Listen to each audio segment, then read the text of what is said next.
Subcommittee to order. Welcome everyone. Glad the vote schedule has been adjusted a little bit. No interruptions today, it looks like, so we'll have a good full meeting. Today we'll begin our hearings on the fiscal year 2017 budget request of the House of Representatives, and I'd like to welcome the officers of the House. Ms. Haas, thank you for joining us. Clerk of the House, Sergeant Paul Irving, Sergeant of Arms, thank you. And our new Chief Administrative Officer, Mr. Plaster, welcome. Congratulations to you on your new assignment. Look forward to working with you. And then also in attendance we have Mr. Kerry Kircher, the General Counsel, Ms. Strokoff, who's Legislative Counsel, and Mr. Seep, who's Law Revision Counsel. And I also understand that we have Ms. Teresa Graffenstein, Inspector General, with us as well. So thank you everyone for joining us. This 2017 budget request for the House agencies is just under $1.2 billion, which is a little bit over $6 million over last year's enacted amount. Now, much of the work that each of you and your offices do on a daily basis in an ideal world is certainly invisible. And if everything goes well, your work stays behind the scenes and generally unnoticed.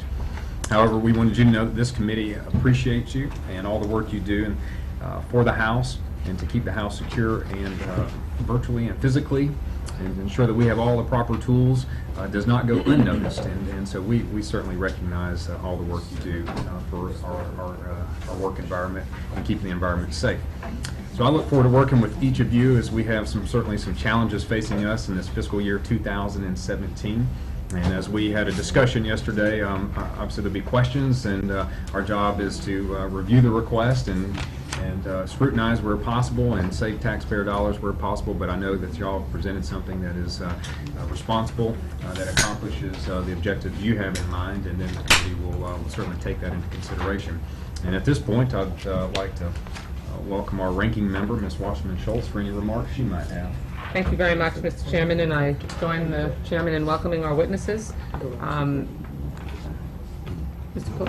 Where'd you go? Mr. Plaster, welcome to your first hearing in Appropriations, and I know you're new to the job and that you're acting in a so-called interim capacity, but you've been of service to the House of Representatives for many years, and we are looking forward to working with you and looking forward to your insights.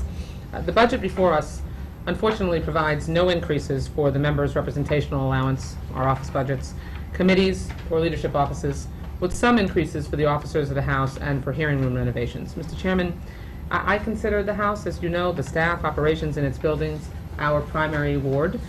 We are responsible, as unsexy as our portion of the budget for the United States of America is. It is a critical component, because we are helping to make sure that the greatest democracy the world has ever known is able to function.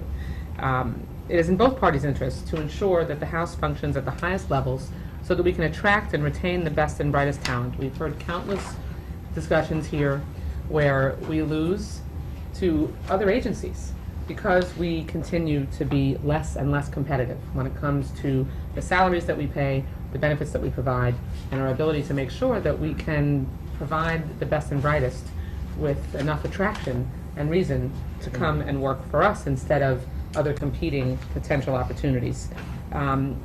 We have to leave this institution better than we found it, and that's our challenge and our responsibility as members of this subcommittee. And I don't believe that we'll accomplish such a laudable goal by providing the Capitol Police, for example, with an 8% budget increase, while providing the House with a 0% increase, which we did in the omnibus that we just passed in December of 2015. We cannot carry out our constitutional duties with those types of priorities. Assuming that our allocation remains the same in fiscal year 2017, I certainly hope that we can realign our priorities. Now, I know I might be starting to sound like a broken record. I don't mind that. I'm going to continue to advocate for our staff and for the institution. If you recall last year, Mr. Chairman, I reported that in 2013, legislative assistants who work for the House of Representatives were being paid $6,000 less than they were in 2009 when adjusted for inflation. And just in case we forgot how difficult it is to survive when you're just starting out in your career, I'll point out that a median-priced one-bedroom apartment in the D.C. area costs $2,000 a month. After paying for rent and eating in the House cafeterias, we're lucky that we can keep anyone on staff. Now let me highlight something in the fiscal year 2016 omnibus that we were able to accomplish. With the help of the Clerk of the House, the committee funded $7 million in the Financial Services Bill to increase the capacity of the National Archives and Records Administration to store archives of the House and Senate. The National Archives and Records Administration, which is funded in the Financial Services Bill, is running out of space to store legislative branch archives. So that is not in our bill. NARA is, though, of great benefit to future Congresses, to historians and researchers who will use this information to judge us when we're long gone. That was phase one, and I hope we can press upon our colleagues on that subcommittee to keep this project going. And I would recommend to any member who has not been over to the archives and been in the legislative vault, it is a sight to behold, and you have an opportunity to have them. And Mr. Chairman, you may even want to bring us on a field trip, as you have been wont to do, to the archives, because the things that we will have an opportunity to see will, I think, motivate all members of this subcommittee to impress upon our financial services colleagues how important that is. But before I conclude, Mr. Chairman, I do want to voice my frustration at how our committee continues to be circumvented outside of the regular order, which I know is a top priority of Speaker Ryan's. Decisions about funding are being decided in ways that cannot be brought to light through congressional oversight because they are being made outside of our ability to oversee them. We've spent, from federal appropriations, more than $6 million combined on the Benghazi Select Committee and on the Energy and Commerce Committee for the Select Investigative Committee on Planned Parenthood. The House budget presented to us to consider does not reflect the increased budget requirements for these partisan lawsuits, the Benghazi Committee, or the additional needs for the Planned Parenthood panel under Energy and Commerce. To add insult to injury, the Benghazi Committee, unlike every other committee of the House, and that's a committee that has existed for years now, does not receive its own appropriation and does not even receive funds through the committee funding resolution that's voted on by the whole House. In other words, we have unelected people deciding how much money that committee gets. To add insult to injury, unlike every other committee of the House, it does not receive its own appropriation, and it does not receive funds through our committee funding resolution. We may never agree whether these activities are worthwhile, but for the sake of regular order, which I know I've heard that refrain being important to your side of the aisle over and over and over again, we must insist that these items be funded through the regular appropriations process and authorization processes. Not only do we not have oversight of how millions are being siphoned for political games, but this is threatening Congress's real work. These new political committees and panels come at the expense of our standing committees that have enacted very little authorizing legislation on important issues of our day. And we can only surmise that if we funded those committees for their real policy work, that this Congress could actually begin working for the American people again and pass, shudder the thought, bipartisan legislation. And Mr. Chairman, if for no other reason than for transparency for the American people, this subcommittee should insist on regular order and require the justifications to provide budget details on these committees and on the partisan lawsuits that we've unfortunately been funding at every turn. We know that they can provide that. They've gone on long enough, and the Department of Justice, and I've heard the General Counsel, answer questions of mine, Mr. Chairman, in the past, where he's said, we just don't know, what the costs might ultimately be. Well, neither does the Department of Justice, but they are required to provide us with a budget justification and anticipate what their needs are, even when it comes to the uncertainty of their lawsuits. So, within our limited scope, I look forward to hearing the testimony of the witnesses that are here today, and I yield back. Thank you, Ms. Wasserman Schultz. And now we'll take an opportunity to hear from the officers. We'd love to start with Ms. Haas first, ladies first, and then Mr. Irving, and then Mr. Plaster, if that's okay. I suspect that today, if each of you could just go in that order, and then we can have questions after that, and members will likely direct questions to one or all of you at some point. And my understanding is our calendar, as long as yours allows for, goes to about 2:30 is what we were expecting here, no later than that, and then we'll have Library of Congress after that. So just sort of give the members a lay of the land here. So Ms. Haas, thanks for joining us, and look forward to your comments. You can briefly share what you have already prepared, and know that your written statement will be in the record submitted for Thank you.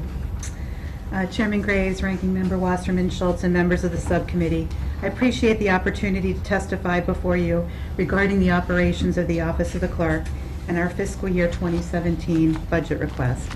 Thank you for providing the resources and guidance to allow us to continue to carry out our duties and responsibilities for the legislative and institutional operations of the House. There is much to report since our last hearing. We have made great progress on our website redesign and expect a beta version to be available in January of 2017. The website will focus on our legislative responsibilities and have a robust search function that will include more advanced vote searches. We have completed updates to the docs.house.gov website, the financial disclosure electronic filing website, and an internal requisitions program. The requisitions project will streamline internal functions and make it easier to reconcile GPO billing. We continue our efforts to make legislative information more accessible. I'm proud to report that working with our partners, the Bulk Data Task Force released bill status information in bulk form. This was a significant step forward and well received by those that use our data regularly. Outreach to members and committees regarding their records continues to be a priority. With the support of this subcommittee, we were able to make progress on the storage challenges we face for House records. Working with the House historian and his team, we have seen tremendous growth in the use of the history.house.gov website. This unique historical content is available to the public and used frequently by teachers and researchers. The robust hearing schedules have increased the demands on our official reporters. I expect that these services and others provided by our office will continue to see growing demand. With our professional staff and the support of this subcommittee, we are ready to meet those challenges. Thank you for your time, and I'm happy to answer any questions. Thank you, Mr. Irving. Thank you. Good afternoon, Mr. Chairman, Ms. Washington-Schultz, and members of the committee. I appreciate the opportunity to appear before you to present the Sergeant-at-Arms budget request for fiscal year 2017. Before beginning, I'd like to say that it's truly an honor to have an opportunity to serve this institution, and I look forward to continuing to work with you and the other members of the committee as the year progresses. My full testimony, which I've submitted for the record, has my entire fiscal year 2017 budget. As you know, the Office of the Sergeant-at-Arms provides security, safety, and protocol services to members, committees, and the staff who serve them. To accomplish our mission, we have an extremely dedicated team whose diverse strengths provide the highest level of professionalism and expertise. Employees of the Sergeant-at-Arms have supported numerous special events over the past year, including the unprecedented visit of His Holiness Pope Francis of the Holy See, the annual State of the Union address by the President, off-site retreats, visits by heads of state, honorary ceremonies, concerts, and other events throughout the year. Planning is currently underway for the inauguration of the 45th President of the United States. As Sergeant-at-Arms, I receive real-time intelligence information providing an overview of campus-wide, local, national, international events which may have an impact on the safety and security of the House of Representatives. The information is gleaned from a myriad of sources through partnership with federal, state, and local intelligence and law enforcement agencies. However, as a point of note, despite our best intelligence assessments, prudent security protocols are always our best measure to keep members, staff, and visitors safe. All of these resources and efforts in intelligence gathering assist me in evaluating security countermeasures in the context of new and emerging threats. And I want to assure this committee that I carefully evaluate and balance the security protocols and security posture of the House with the effects that any new security protocol may have on the business process of the institution.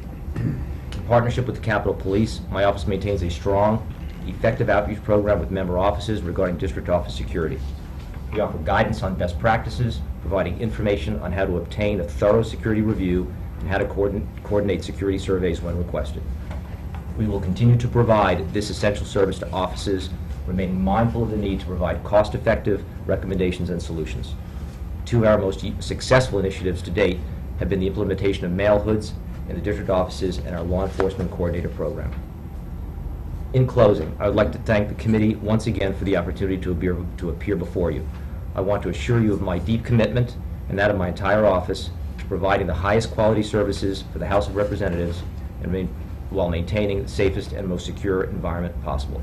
We remain vigilant and focused on security preparedness, striving to adhere to the strict level of fiscal accountability entrusted to us by the House of Representatives. As always, I will keep the committee informed of my activities and will be happy to answer any questions you may have. Thank you, Mr. Irving. Thank you for your service, too. Thank you. Mr. Plaster, welcome. First hearing before us in your new capacity. Thank you, Mr. Chairman. We certainly congratulate you and welcome you. Thank you. Mr. Chairman, Ranking Member Washington-Schultz, members of the committee, I appreciate the opportunity to appear before you today on behalf of the entire team of women and men who serve the House in the office of the Chief Administrative Officer. This is the first time I have appeared before the committee, and I'm quite honored to be here today alongside the clerk and the sergeant at arms. While I have only been in this position for 2 months, I have served the House for over 25 years, and I can safely observe that the close working relationship that the House officers have fostered in recent years among themselves and with the other service providers in the House has been vital in ensuring that the institution is supported effectively and efficiently. I look forward to collaborating with the committee on this budget request in order to tackle the many issues and challenges facing us in fiscal year 2017, particularly our work to improve the delivery of services to the House community and our comprehensive program to protect House IT systems from a persistent and evolving threat. The FY17 budget request for the Office of the Chief Administrative Officer is $117,165,000, which is flat with the Consolidated Appropriations Act of 2016. This request will support the CAO priorities in information technology and improving CAO core services such as financial management, acquisitions management, logistics, human resources, and other support services. Within these core services are activities supporting cybersecurity, payroll and benefits, mail delivery, food services, broadcasting, human capital, furniture, and furnishings. Although our request is flat, the CAO does anticipate increases for fiscal year 17 in personnel, annual maintenance, and licensing, house-wide subscriptions, and key projects such as knowledge management. However, we also anticipate savings due to decreases in contractor support, modular furniture installations because of the Canon renewal project, and project initiatives that will be transitioning from implementation to operational status. We are confident that by utilizing available funds efficiently and working in concert with our House partners, we will be able to meet and exceed the expectations of House members and staff. Again, I appreciate the opportunity to be here today and look forward to addressing your questions. Thank you very much. And I know each of the members of the committee have done their diligence and read through each of your proposals and recommendations from the budget request. And sort of to start off today, I'm going to yield my time to Mr. Ridgell, who's a great advocate of good government and has done an amazing job on the Appropriations Committee. We're sad to see him announced that he wasn't going to run again this year, but that's quite an introduction, Mr. Chairman. Thank you. You've been Thank you. a great member I of the appreciate committee. that. We appreciate you. First, I am a student of management, and I've been so impressed by the House leadership and management on the support side since I've gotten here, and so I appreciate the good work that you do for the American people.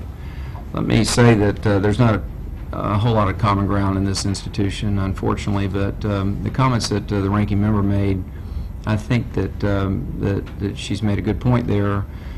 You know, I feel like in some ways at the House we've kind of flogged ourselves on the back of cutting our own budget, which I think is a principle of leadership by example, which I very much respect and try to integrate into my own life. But we are at in the administration, there wasn't any commensurate sacrifice there. That troubled me. But as I see the young people who work in our offices and how they do struggle and the distances some of them are driving to get away from the high cost of living here, that I think this needs to be looked at again and as part of maybe ideally a comprehensive fiscal solution. But there was just one question, Mr. Chairman, I had that I'd like to direct to Ms. Haas, Office of the Clerk. You had mentioned in your testimony that there are some challenges with the voting machines, the cards themselves, things like this, and I have not experienced any trouble whatsoever. I'm not saying they don't need attention, but what are you experiencing that causes you to want to address that? Sure, it's not necessarily specific. Well, the one challenge that we ran across this particular Congress was on the voting cards. So those are old technology. They haven't been updated in the last 15 years. So it was difficult to get those cards. They no longer make those, so we have them specially made. I see. So the voting system itself, we've been going through a multi-year upgrade of the system. So the next part of that upgrade includes the voting stations, the cards, and then the wiring under the floor. All of the wiring needs to be upgraded. I see. It has not been done in quite a long time. The stations themselves, another thing that we're looking towards updating is the most recent election, we had 2 candidates that ran that were visually impaired. our current system doesn't allow for visually impaired, doesn't assist them in any way. So we're looking at adding Braille type to the new stations. I applaud that. Mr. Chairman, my questions are quite simple today, and that's it. And I thank you for the opportunity to yield back. Yeah, thank you, Mr. Irving. Ms. Wasserman Schultz. Thank you very much. Sergeant, I'd like to start with you, and good afternoon. I've asked you and the chief over the years about the appropriate layout and management structure for the Capitol Police Board on which you sit. For others that are not aware, the chief, as I mentioned yesterday, is not a full member of the Capitol Police Board. He or she is only an ex officio member, and that setup really cripples our ability to conduct oversight. We can't question the Senate sergeant. The Senate can't question our sergeant. So the chief is left to answer for decisions that frankly were set in motion by the board, yet we don't have consistent oversight over those decisions because we can't ask everyone making them questions about them. Now I know the Senate appropriators and the authorizers have asked GAO to update a review of the Capitol Police Board, and that's ongoing. I support that. But I'd like to ask you, does the board in its current iteration and management structure remain useful? Should there be changes to the way it makes decisions and its oversight responsibilities? How would you address my concern that Congress really doesn't have enough ability to conduct the kind of oversight over the board's decisions, because we can't do that with the entire board? And I have other questions, for example, like how much of the Capitol Police budget would you estimate is due to the direction from the board or from the sergeant versus what the Capitol Police believes are priorities? And then I want to ask you also about the garage security initiative. So if you could address the management structure first with the board's role. Of course, Congresswoman. The management structure as currently exists, as you know, House Sergeant at Arms, as House Sergeant at Arms, I'm very responsive to members of the House, leadership, my committees of jurisdiction. When there is a concern, I raise that, obviously, before the board if there's a House concern. The Senate Sergeant at Arms does the same. When he receives an issue from his leadership or his committees of jurisdiction or his membership, he will raise that to the Capitol Police. Many times the issues are in sync. We have the same issues, sometimes not. Each chamber has its own, as you know, set of unique circumstances. We work very closely together and with the chief. The chief, we consider him a full partner. Ex officio, there's an historical aspect to that.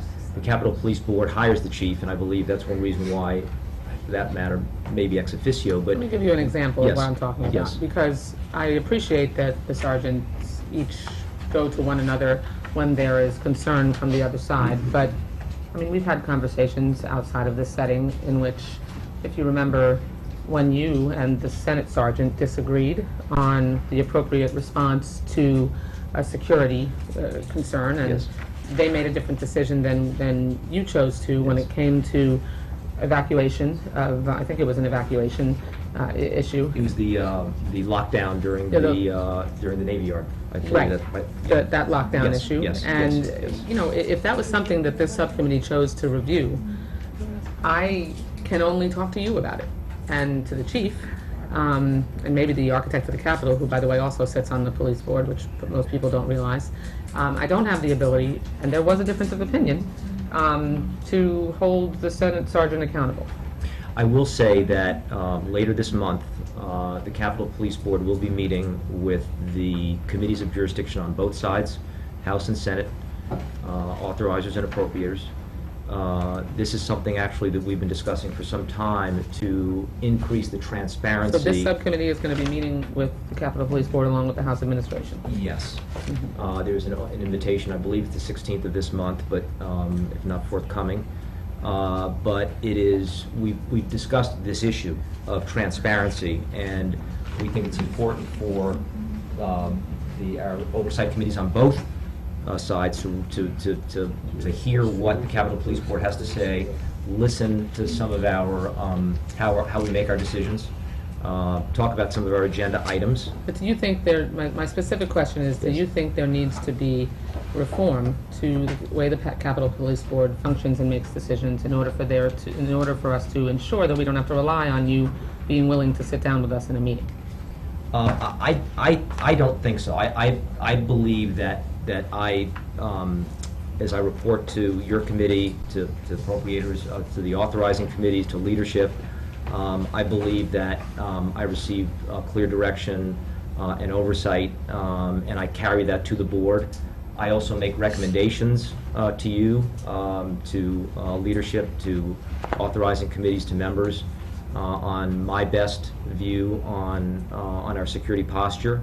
But at the end of the day, it's a combination of working within the business process of the institution and those security parameters that I would recommend. And as you know, all the other factors that go into it, our fiscal resources and what have you. There is that same dynamic on the Senate side, and we do our best to let the chief of the Capitol Police be the chief, run the department, and as we get together as a board, talk broad policy oversight issues, strategic plan, the future of the department, and those sorts of things. So I think the board structure is small, it's nimble, with both sergeants at arms, the architect and the chief. We can get together pretty quickly on the fly and make some pretty quick decisions.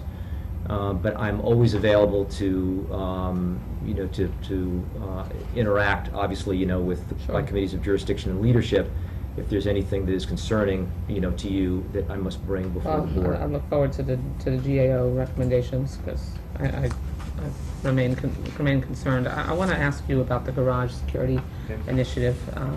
The chief was clear yesterday in my questions of him that he was directed to initiate the garage security project by you as the sergeant at arms and by the board, and you as a board member. He did not deny that it's a vulnerability, that we're only doing it in one part of the garage, and he was not able to explain why we needed to bypass the appropriations process as we were able to previously put it through prior to this year. My question is, Mr. Irving, why wasn't this project justified and explained as part of the budget justifications in previous years? Why did funding need to be added and moved around during the year after we held hearings and allowed all members to vote on the legislative branch appropriations bill in the House? And since the chief was clear that the direction to do this project in what I see as a potentially shoddy and haphazard manner, because again, if you're only we only have the strength of our security is reliant upon its weakest link. We're not securing all the garages. So if I'm a terrorist, I'm going to go to the garage that's not secure. So can you explain why this had to be done outside of the regular order? The chief, in answer to my question, said there were no specific credible threats that were pending or that we were concerned about. So what pressure did you have to do this project without full funding and in the middle of the appropriations process? Okay, let me see if I can address your concern. Over the last number of years, I have received some degree of funding for the initiative from this committee, and I cannot thank you enough for your support in beginning to move the process forward, because we have identified the house garages as a vulnerability, one of our big vulnerabilities. So we did receive funding over the last, I think, fiscal year 14 to begin to implement the initiative, which would start with the infrastructure money. There was a combination of infrastructure money for the architect of the Capitol to run conduit, wiring, and such to our doors, so we would be able to control the doors from the garages into the House office buildings. And there was also some funding provided for security-related equipment for the doors, locking mechanisms and as such. So as we're at the point in time where, as that phase one was nearing completion, we were looking at world events. We had a particularly tough 2015, relative to terrorist hits. We've had, based on world events, intelligence, we felt that... Elsewhere in the country. Elsewhere in the country, correct. We felt that it was important to move forward on the initiative as quickly as possible. Who is we? I would say the Capitol Police Board, the Capitol Police Board. The fact that we had the infrastructure in place and the Capitol Police had surplus, had equipment, magnetometers, x-rays. The missing piece, frankly, was the manpower piece, the FTE piece. In working with the chief, we realized that there were some, we could rearrange some internal posting and find some efficiencies, some short-term efficiencies, to begin to move forward with the initiative. So the Capitol Police Board, on its own, initiated a mid-appropriation cycle addition to this project without any credible threat or indication that there was anything that required us to move outside the appropriations process, even though that's how we were proceeding prior to this fiscal year. I will say that I take responsibility for any action that's taken, decision that's taken. I know you take relative to- responsibility. I'm asking if it was your and the Capitol Police Board's initiative to take this process that we had been going through inside the appropriations process and take it outside the appropriations process, even though there's no credible threat, there's no emergency, and we were proceeding in an orderly way, and now we are not. I will say that the fact that we'd reached the stage in the garage security initiative that allowed us to do some initial screening, even though it's not the full screening that you alluded to, but it's incremental. Did you feel that you were not going to be able to get accomplished what you needed to by going through regular order in the appropriations process that we are in the middle of right now, which is a matter of a couple of weeks difference? No, I felt that we could find some efficiencies to get the process underway. The garages have been a tremendous vulnerability for us. I understand that we did not have intelligence that was any real-time intelligence, but nonetheless... Sergeant. Yes. Who directed you to initiate this project in this way? I have to tell you that I take responsibility. I know as you take responsibility. That's not my question. It was a board decision. Only a board decision. No one else was involved. I work with staff, with leadership, with the committees of jurisdiction, both authorizers and appropriators. Who directed you to initiate this project outside of regular order? I have to take responsibility for that, Congresswoman. I can't tell you that So anyone you directed me. initiated it on your own because in your analysis, you decided, without any outside influence or pressure, that this was necessary and so essential that we remove it from the regular order process. I did not view it as outside of the regular order process, considering the fact Did that you the- decide this on your own, of your own initiative, with no outside pressure or direction? No, I worked very closely with the Committee on House Administration on this project, but I would say that ultimately the decision was mine to move the process forward. So no one and- else but House Administration and you. Leadership staff was also involved, but again, I was the one. Did the who- direction come from the leadership? I wouldn't say that the relationship is such that direction comes from leadership in a security when we're putting a security posture in place. The implementing a security posture is my decision. It's a give and take with the staff in terms of what our vulnerabilities are, intelligence, and ultimately I have to take the responsibility for. Was this brought to you? Ms. Wasserman-Schultz, let me Mr. Chairman, hit the getting pause button a extremely second and move frustrated to- I at the can moment. understand that and sense that, and I don't think I'm and- getting a veracity in And I the understand the sergeant responses to to my say he questions. takes responsibility for the decisions that have been made. and- I understand that. That's not and my he question. made that clear, and I also understand. I'll have other his- questions for the other remaining officers, Mr. Chairman. And let's all keep in mind that the sergeant and his team has a responsibility to keep this complex safe. They also have the responsibility to be truthful when they're asked questions. I wouldn't subject that he was anything but truthful. He Okay. took responsibility is how I understood it to be. Okay. Mr. Palazzo, Sticking to the 5-minute rule. we'll see how you do. Thank you, Mr. Chairman. Yeah, I'll keep it short. And Sergeant, thank you, Mr. Irving, for what you do to keep us safe here. And I think anybody in certain positions, when we have to take actions to make sure that they're protected and taken care of. And I appreciate everybody's service. It's sometimes not a thankful job, but we thank you. I would like to lend some of my remarks to my colleagues and the ranking member. I think I was hearing it right. You know, some of the cuts that we made to our representational accounts have been ridiculous. Over a 3-year period, 20% in cuts, and we're all elected to come up here by our constituents and do a job. It's, you know, there's several components of our job. One's legislatively, but you know, you can be here 20 years and never pass a bill. But back home, we have casework.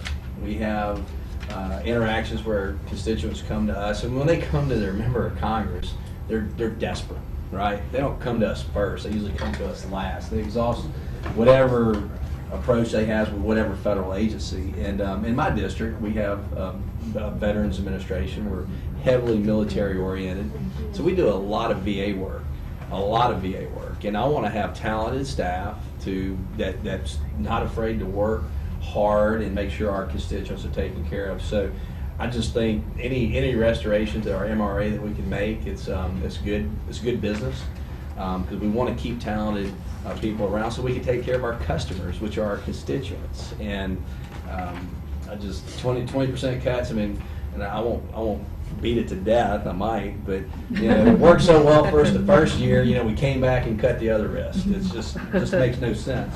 But we have to lead by example, and I think we've done that by, you know, freezing our salary increase for what, 5-6 consecutive years. It shows that, you know, wage increases have been, you know, we've seen that flat in the real world, and we should only be held subject to that, unless of course we're performing. But you know, our performance hasn't been quite that stellar. But getting back, can we talk cybersecurity? Who would, Mr. Plaster? I think that'd be you. You know, from time to time we get pop-ups, you know, warning us about, you know, scamming and phishing, and you know, some staff takes that as, you know, it's like, you know, they lock up for a minute because they're maybe doing some research and they go to a site that they shouldn't, and they have to do, I guess, Control-Alt-Delete and, you know, start over. I'm okay with that. I think we need to have strong IT protections in place because cybersecurity is real. There's bad actors out there that want to know what we're doing, whether, you know, we're talking about maybe armed services or homeland security issues. They want access to our servers and our communications. We're not always, you know, we think we're safe and secure in our office and we can type and say or do anything that we want. Might not always be the case. Can you tell me what we're doing to try to get into the 21st century and not lag behind the people that are out there trying to steal our secrets, steal our information? Yes. And are we investing enough? Because I think it's extremely important. But you know, there's a perfect world and there's a realistic world, and try to get in somewhere in between. I'll try to cover all of those. Okay.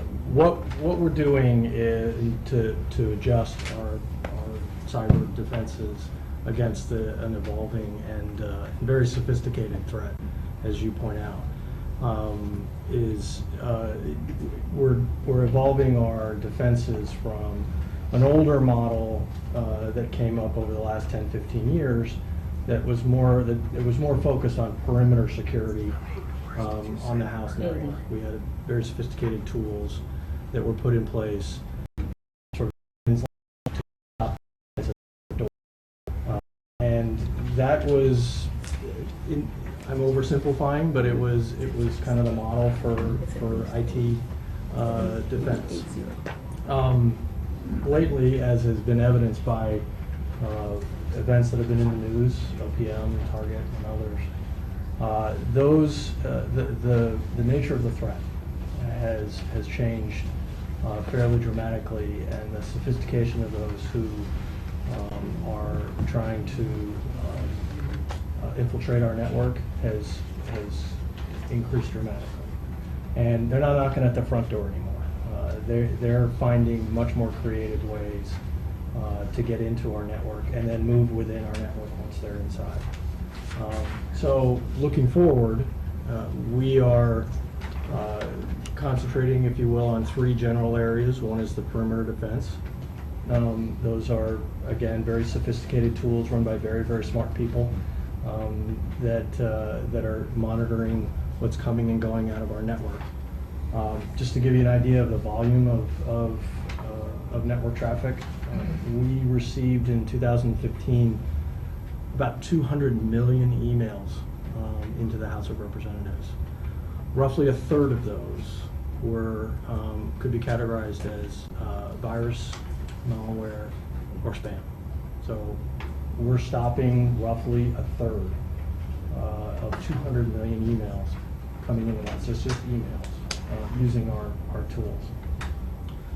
We're putting into place what we have in place, and we're putting more into place tools to monitor the traffic within the network, however, because where the threat is now is the very bad guys, if you will. Once they get in, they move around. So they may come in through one office, but once they're on the network, what they try to do is move around within the network to get the kind of information you're talking about, financial information, communications.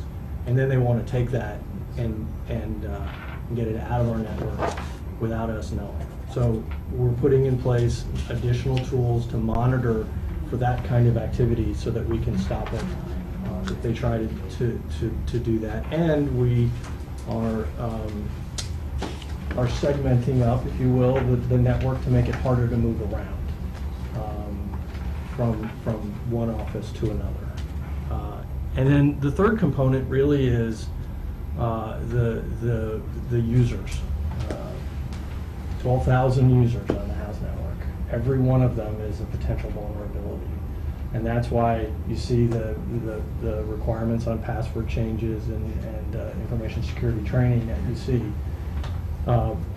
The 12,000 users that we have are the subjects of a lot of the targets. The very sophisticated threats are coming after the users, and they're looking for their passwords, and they're looking for their outdated software and their equipment that hasn't been patched, even in district offices, because they can get a toehold into our network that way. So users and the awareness of users about the security threats, about the phishing, and how to combat that on the user level is important, and we're going to have to do more to make sure that members and staff are aware of the scope of the threat and the role that they play in combating that. Do you believe that we're giving you the resources to make sure that we're safe? And again, I think we've talked about, this is a must-have versus, if we could afford it, have. Are we doing that because, cyber warriors are people involved in the IT is such a huge demand? Are we paying them to keep them in, or do you see a turnover? Because, we want to, if you hire good staff, you train them up, and they become very proficient with the system. You don't want to lose them to a private contractor or a public company, because they're having their own issues and threats to deal with, like our military and homeland security. Because something as simple as your itinerary. We can very easily become a soft target if someone wants to do something with your calendar. Of course, I'm not near as important as many of the other members or people in leadership, but it's traveling to district or going on a Codel. That information in the wrong hands could be dangerous. It could. And I can tell you that it's not a hypothetical threat, that there are people that are pursuing that kind of information for whatever reason, like whether or not it's for physical threat or not. But there are plenty of attacks on our network, and they're looking for all of that information, all of your information. So it is not hypothetical; it is happening. In terms of recruiting and retaining the quality of staff, so that the folks on our team are better than the folks on the other team. That's a struggle. A lot of these guys probably could command multiple times, not just more in the private sector, but multiple times what they can. So we have to provide them with other reasons that aren't financial for working for the house and for staying here.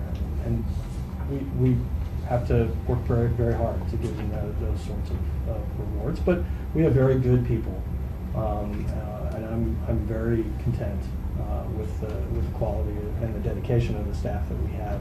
We have a new CISO, relatively new CISO, who is, again, I'm glad he's on our team. So in terms of are we spending enough, I think a lot. I can answer that question in the same way you could answer are we spending enough on physical security. You could spend more. You could always spend more and be more safe. So where is the sweet spot? We're spending a lot. We're not uncomfortable with where our budget request is. We could probably spend more and be marginally more secure. We probably could not spend a lot more and do so in any justifiable way. If you want to give me a lot more, I'll spend it, but I would have a hard time. Be the most Right, efficient. I would have a hard time spending. Now I know I've exceeded. Comes my out of your time. MRA. Thank you, Ms. Another thought-provoking questioner of our committee, Mr. Farr, who has served well for many years, and this is your last term as well. We appreciate your work on the committee, and I get congratulated by everybody. Half of them it's their friends, and the other is half of them is congratulations on good riddance. Thank you very much, Mr. Chairman. I want to first of all, I just want to make a comment. The spam screening, they're pretty good. They pick out my wife's emails and send them to spam, and then I can clear them.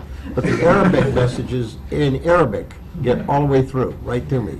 I don't know how those escape the spam filter, but anyway. I want to go back to this issue that Congressman Debbie Westman Schultz talked about. It just, what triggered it is this magnetometer putting Longworth building in the garage. And it just seemed, in looking at it, is why here? Why now? Why this place? And you talked about, you initiated this from what happened in Riverside and so on, in San Bernardino County, as an intel sort of problem. But if it's going to be, you're going to have to approach this Capitol and what you do. I mean, yesterday the chief told us we got 32 police departments in this town. If it's an intel issue, it ought to be shared with all of them, and they ought to be involved in the perimeter. Because I've always learned that what you want to do is perimeter security. And I know that you have on the plans for installing an underground alarm around the perimeter of the Capitol. Providing full coverage of the Capitol grounds, to bolster the physical structure of the outer planters and Olmsted Wall, to upgrade the lighting on the Capitol Plaza. I hope it's not going to create light pollution. And all of these which would be enhancements to counter outside threats. Why don't we do that before we install just magnetometer in Longworth, when we're not going to do anything about Rayburn, which has 80 doors, because what's happening, and I appreciate, we always thank all of you for your leadership role. I'd like to thank everybody in this room. We all work for the same government. We're all, this is what I love about this committee. It's the only time that everybody in here is part of this family. And these discussions on our budget is essentially our whole household finance. It's how do we pay these people and do the things that we've hired them to do, and you, when I asked about this in my office, it was, well, don't worry, it's not going to cost us anything, but it's not in your budget. It's in the chief's budget, and here they ask for 72 new officers, 48 civilian positions, and more. So what I pointed out to him yesterday was, as we were speaking, there was a line, as I see all the time, my office is on the first floor of Longworth, and I go through the front door. Often that door, you have two magnetometers in there. One of them is just totally there, never manned. And we had people last week when it was raining, standing in the rain all the way to the curb. And when I go in there and ask the officers, they said, well, can you call and see if you can get some more up here to help you? Because I'm out there saying, go around to the sides or whatever. The officers on duty just kind of shrug their shoulders and say, we can't get any help. So why don't we prioritize where our problems are right now rather than building that magnetometer, and you're not going to have the manpower to do it, and it isn't, as Debbie pointed out, it hasn't been discussed and budgeted. But I think the most thing it does is just an affront to staff, because we try to come in here so much since 9/11 has happened. I mean, the whole front of the Capitol shut off. This incredible space and beauty of this, where you really see them all. Public can't go there. I don't know why not. Then we close the garages. And so what we're doing is shutting it down, so it's the people that work here have a harder time getting in. And then when they get in I do my electronic town hall meetings at night. It starts 9 o'clock or 9:30 Washington time. That's 6:30 California time. So my staff isn't out of the building till 11 o'clock at night, and the garage is closed. Or they can't get in to come back and do the town hall meeting because we don't have enough people to man the garages. So why don't we create the priority that really allows us to do our work rather than distressing our staff? And lastly, I'd just like to ask you as part of this question, how many members carry weapons? Okay, first, Congressman, I appreciate very much your thoughts on the garage security issue, because believe me, these decisions weigh heavily on me. The vulnerability of our house garages has been something that's been in the background for a long time. We feel that proper security protocol would be to include the house garages and the house office buildings in our secure perimeter. So similar to the Senate and the Capitol, once you enter, you're in the secure perimeter, and then you, for example, would not need to get, let's say, rescreened going from the house office buildings to the Capitol. So you're going to put one in Longworth now. When are you going to put them in Rayburn? Well, it would be incremental. That would be something, obviously, working very closely with the committee on to eventually work toward that. So you get screen coming in from Longworth Garage, but you drive in the Rayburn Garage, get out of your car, no screening, take the underground, go right into the Longworth buildings, make those Rayburn parking places a premier place for the Longworth employees. It's such a large project, getting all of our house garages secure, that we felt an incremental approach, little by little. To do it all at once would be. Let's pick on Longworth then. I mean, that's what I think the morale of this is. This isn't fair.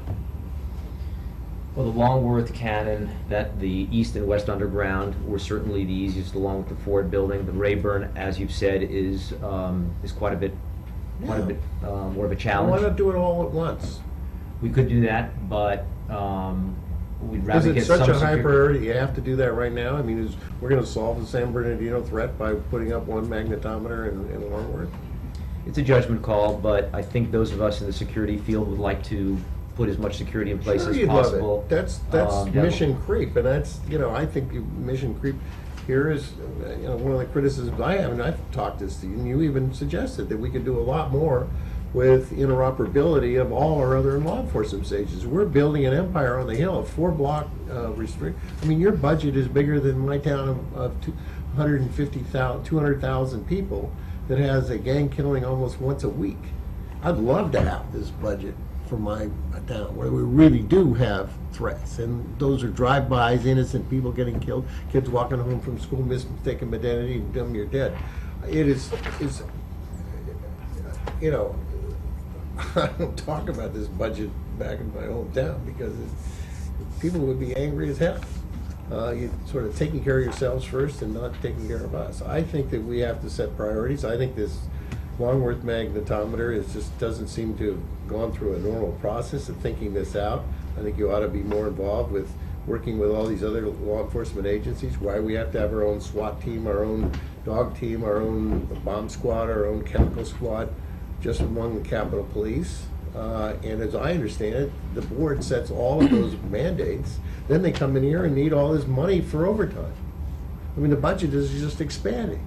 At the same time, which I'm just talking about, our budgets don't expand. The airfare to California has just doubled. GSA just negotiated a wonderful government, rate with United, and it's double what it was. Do you think our MRA gets bigger? So what staff do I let off so I can fly home? If we're going to take care of the family, let's take care of everybody, not just say that law enforcement gets it and everybody else has to wait your turn. So Chairman, I'm concerned that if we don't do this right, we create an internal dissension. Staff's not getting COLAs, seeing others getting it. And then I'd like to know if there's, with all this security, how many members of Congress carry weapons? We don't know that number, considering the number Statute? I thought it was against the law to bring a weapon into the there's Capitol. statutory authority within the Capitol. For example, they can bring firearms to their office. So I can provide you all that information, and because of that, we don't, as you know, we don't screen members, so we just have no. You have no idea? No. So we're going to call our staff, and you got to go through double, triple inspection, but members can walk in here with a weapon, and you don't even know that they have it. You get away with it. That's the statute. It's a statute. Oh, boy. Well, Mr. Farr, you've done a great job of taking us exactly to 2:30 on the clock. I got another question. And I One appreciate more. that. I know Ms. Wasserman Schultz does as well, and as I think about this, and I know we do have the Library of Congress next, there's probably more to discuss, I would suspect, and I'm open to that, and if the Sergeant of Arms is open to that, I'd suggest that we meet together again at another time, In an open hearing. we can have that, why don't you and I have that discussion together? Because I think you bring up some fair points, Mr. Farr does, and there may be other members on our side that would have some other questions as well. But as we end the committee, I do... Mr. Chairman, I did have other questions for the remaining officers, and I would think there would be more questions for this group than there is going to be for the library and for the copyright office. I think so. Just a guess. Just a guess. Well, I have a question to the administrative officer. I don't know how you're going to do this, whether I would just request respectfully that if we could lengthen this meeting, because I don't think the next meeting is going to be quite as long. if we can... Given that I'm asking the most questions, Mr. Chairman. I would suspect to lengthen this meeting a little, we'd have to shorten the questions a lot.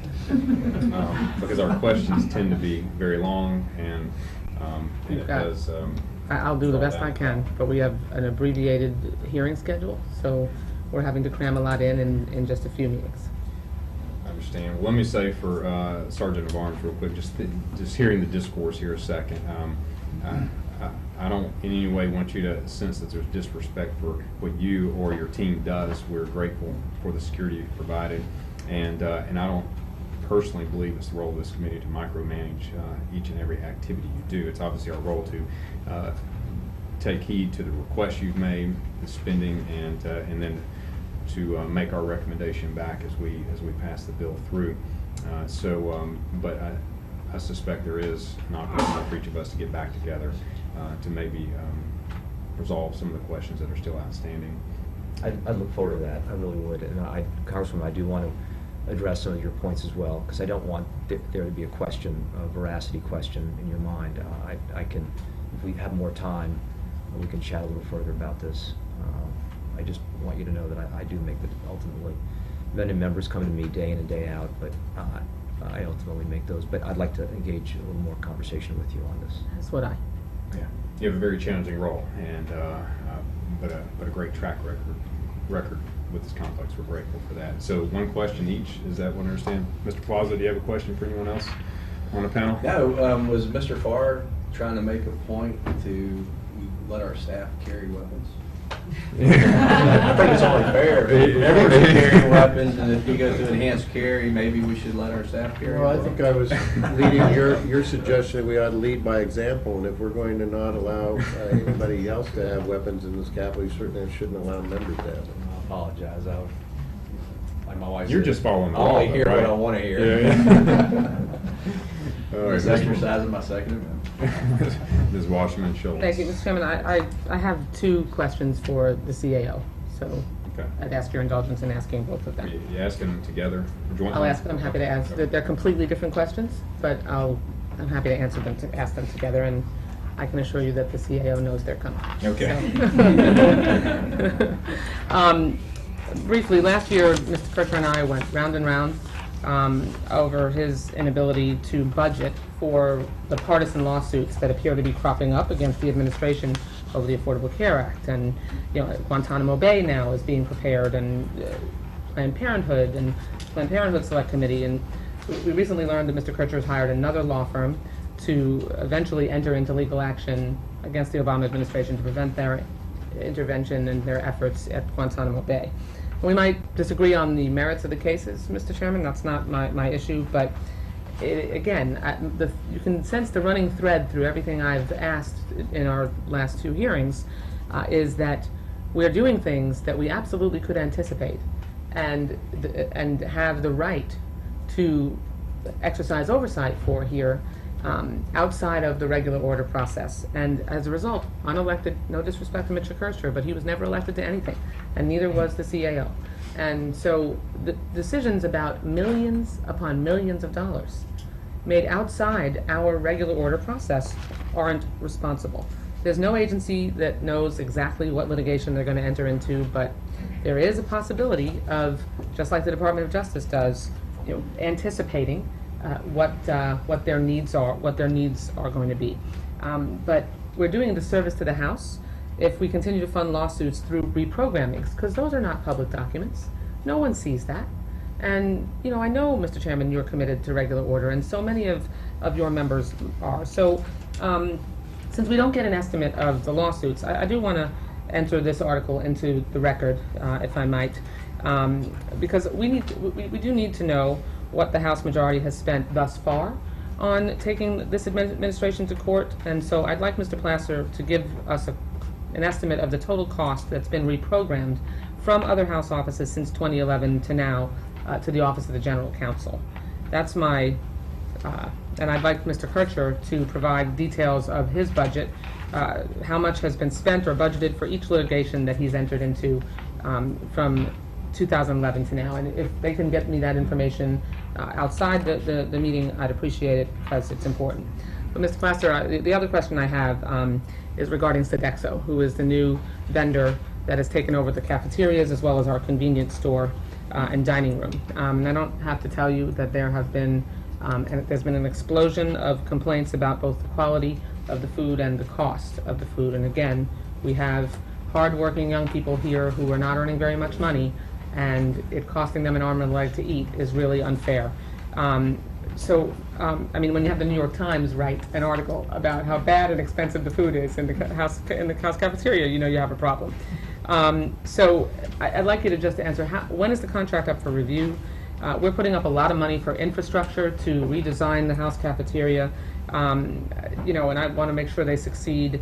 But what are we going to do to turn this problem around in the confines of the contract? And then the other thing that I want to raise here is the Longworth convenience store. We seem to have forgotten that there are women that work in the Capitol complex. It's come to my attention that the convenience store has stopped stocking feminine hygiene products. And I know that some might be concerned about my going there, but if you're not a woman, it's tough to understand that when you need a feminine hygiene product, you need one immediately.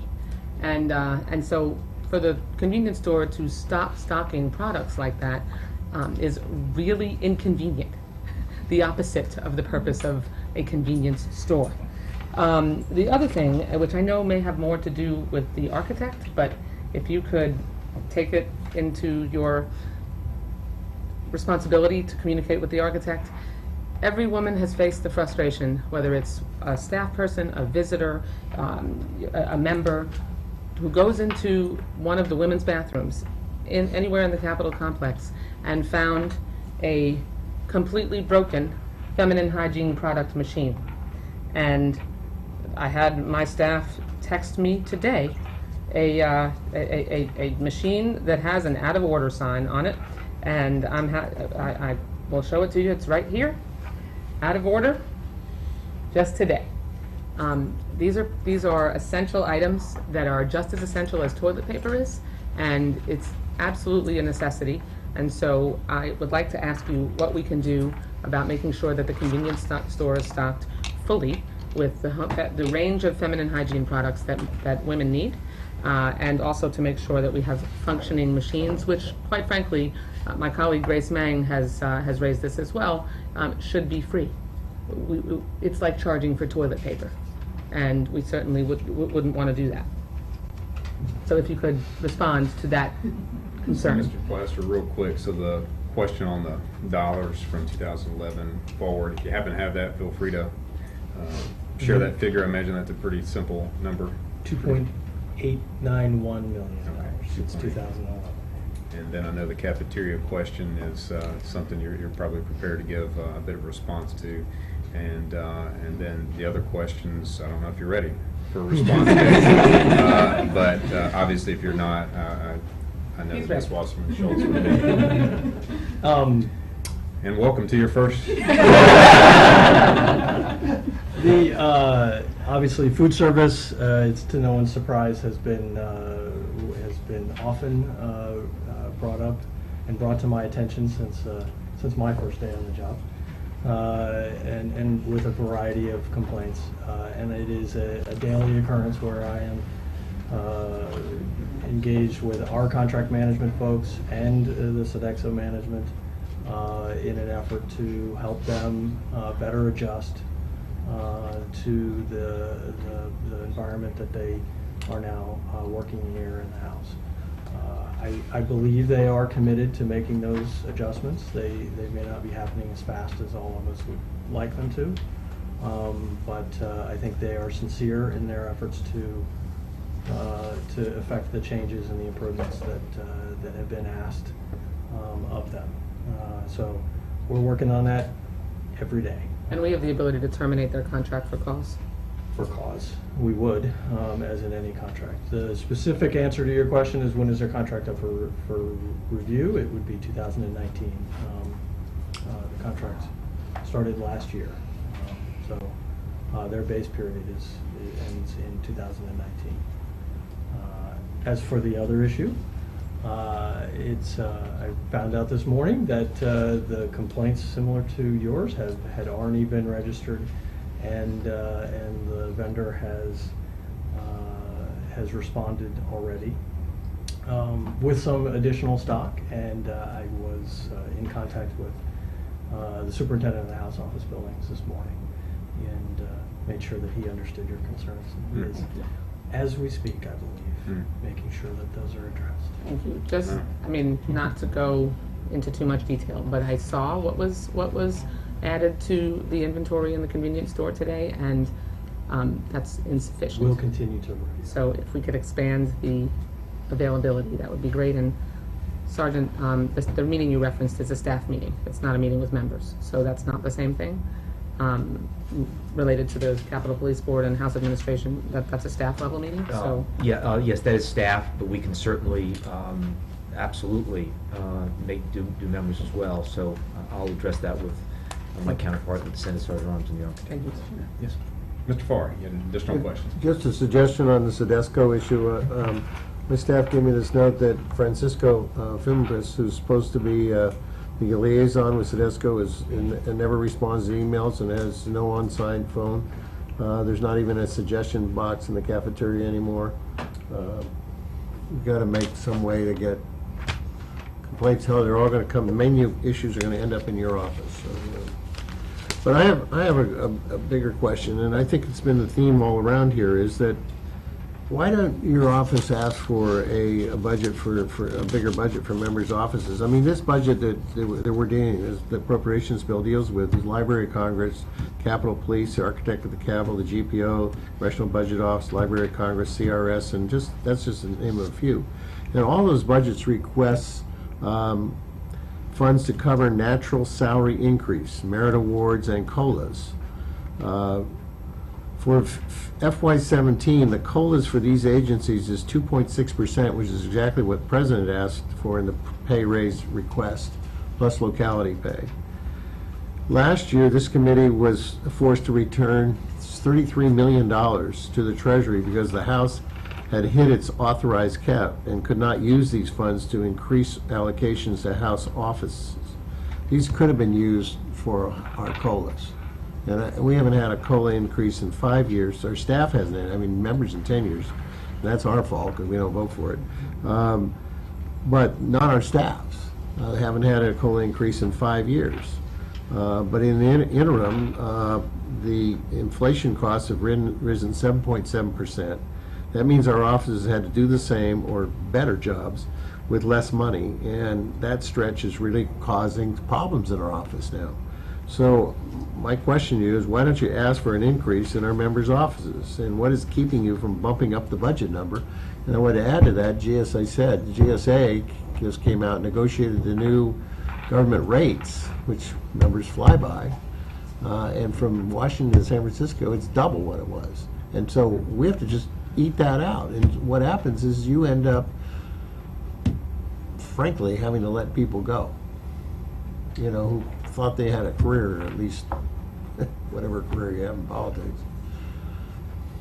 But you ought to be the champion for our own offices. Remember, I've only been on the job for 2 months, so I have to. I think I get. Hopefully, I can have a little bit of leeway in not having to relate exactly what the deliberations were prior to my being in the office about between the budget office and the various stakeholders that weigh in on the budget formulation numbers before the CAO's office is submitted.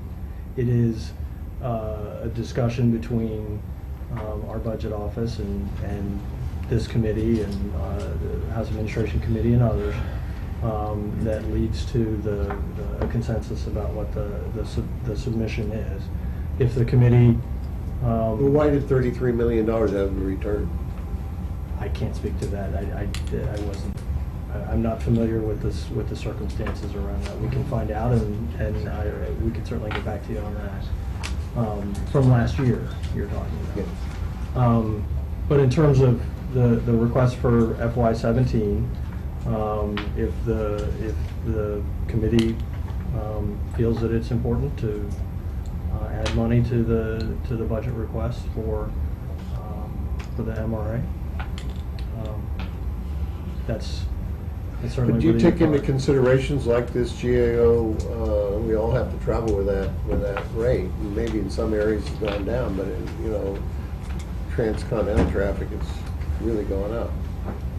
I believe the travel costs are somewhat factored in the formulation of the MRA allocations given by the committee, but I don't want to speak for the House Administration Committee. Say that again. Not all MRAs are the same. Not every member gets the same MRA. MRAs are the The MRA. California delegation wrote a letter, presumably to you, asking that we get it, or I guess to the committee, asking them to increase the MRA for travel, long distance travel. That would have been probably to the Committee on House No Administration. response.